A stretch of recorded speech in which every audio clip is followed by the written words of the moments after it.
Continua la campagna di promozione dell'offerta turistica e agroalimentare veneta. Dopo la presenza alla stazione centrale di New York durante i giorni del Columbus Day, ora la Regione Veneto raggiunge anche il mercato del Regno Unito.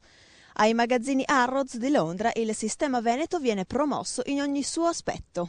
Abbiamo deciso questo tipo di iniziativa proprio perché il mercato inglese insieme a quello americano ha sofferto un po' rispetto al Veneto, soprattutto nelle città d'arte.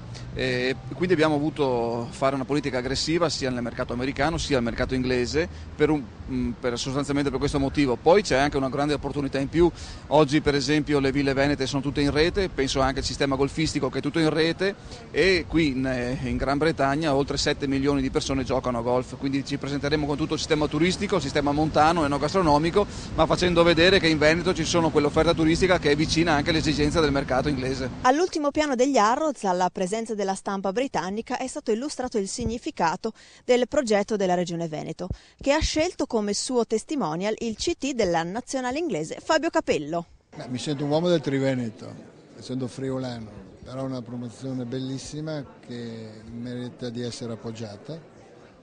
Il Veneto offre ogni genere di cose ad altissimo livello, dalle montagne al mare, alla città d'arte, al food, per cui c'è solo l'imbarazzo della scelta, quindi nel Veneto possono trovare spazio anche più esigenti.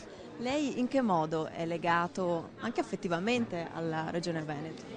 Io ho dei grandi amici nel Veneto e frequentavo molto spesso questi amici. Ho mia sorella che abita nel Veneto, per cui quasi obbligatoriamente mi devo fermare, però sono sempre stato legato molto a tutti coloro che sono veneti.